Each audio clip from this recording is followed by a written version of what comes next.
הנה התנור שלנו. תנור מיוחד, תנור מחזור. עופים בו במשך חצי שעה.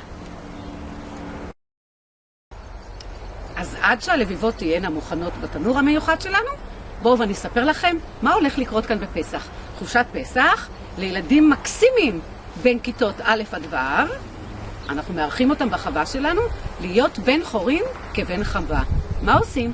לביבות, אוכלים ארוחת בוקר נהדרת, עובדים בחווה, לומדים, שותים חליטות, מכינים חליטות בריאות נהדרות ויוצרים עבודת יד לתפארת הביתה.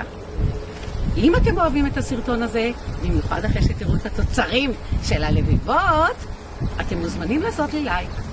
אתם מוזמנים להיכנס ללינק שמתחת, לקבל את כל הפרטים לכל האירועים שיהיו בפסח, לבוא ולהתארח.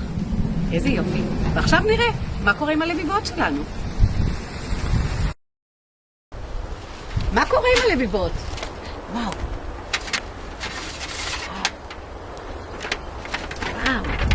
חם, חם, חם.